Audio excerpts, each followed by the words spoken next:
वालेकुम अस्सलाम। आफाक साहब कहाँ से कॉल किया? सर वैसे तो मैं अभी दुबई में हूँ, पर हूँ मैं पाकिस्तान सिंध से। अल्लाह आपको इज्जत दे। हुक्म करें भाई। क्या हाल है सर जी? तबीयत से ठीक है यार? मैं बहुत कोशिश कर रहा था। Thank you sir. सर जी मेरा एक सवाल है, कंफ्यूजन है थोड़ी, मैं वो आपसे क्लियर करना चाहता हूँ कि मौला अलैहिस्सलाम बाग़ फिदक के हवाले से कि बीवी को हक नहीं दिया गया, मौला अलैहिस्सलाम ने अपने दौर खिलाफत में वो तो उनके खिलाफ शोरिश थी ना, उनके खिलाफ शोरिश थी। मौला अमीरुल मोमिनीन अलैहिस्सलाम कब शोर जंगों से फारिग हो गए? उनकी माई ने लश्कर निकाला था ना, मासी ने लश्कर निकाला था ना। मासी के बाद उनके मामू साहब ने लश्कर निकाला था, और फिर उनके भाइयों ने।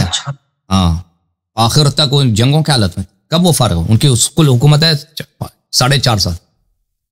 उन 4.5 साल में जंग ही जंग रहे, और यहूद नसारा से नहीं, इनके माँ से, जमात के माई से, और फिर इनके मामू से, फिर इनके भाइयों से, खवारिज से।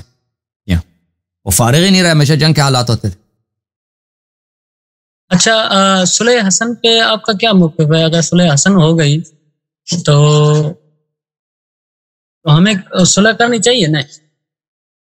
आपको सुलह करनी चाहिए।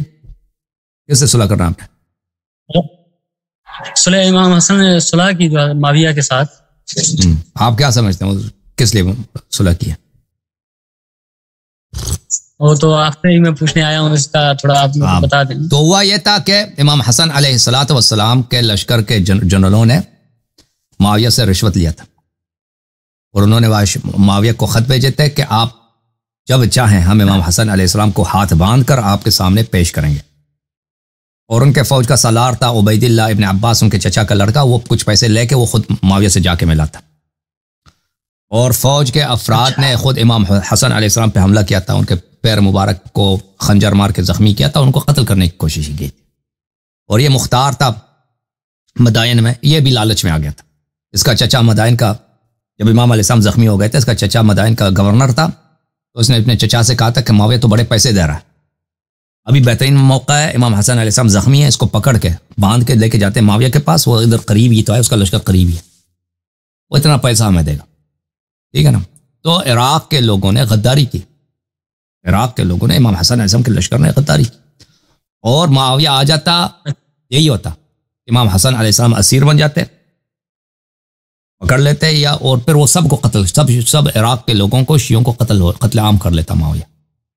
अगर वो फतह कर लेता इस सूरत में, सब कत्ल आम हो जाते। तो ये इमाम हसन अलैहिस्सलातु वस्सलाम ने अपनी जान की हिफाजत के लिए, अपने अहल अयाल की जान की हिफाजत के लिए, अहल बैत अलैहिस्सलाम, इमाम हुसैन अलैहिस्सलाम की हिफाजत के लिए, कि उनका खून न बहे, कि बच्चे को खून न बहे और बेगुनाह लोग यहाँ पे कत्ल आम न हो जाए, क्योंकि कत्ल आम होना हतमी था, शिकस्त हतमी था। मुआविया के खिलाफ फतह नहीं हो सकता था, क्योंकि मुआविया की बहुत बड़ी लश्कर थी, और सामने से इमाम हसन अस्करी अलैहिस्सलाम, इमाम हसन मुज्तबा अलैहिस्सलाम की जो लश्कर थी वो टूट फूट चुका था, और लश्कर सब जो बड़े जर्नैल थे उनकी हालत मैंने आपको बता दी।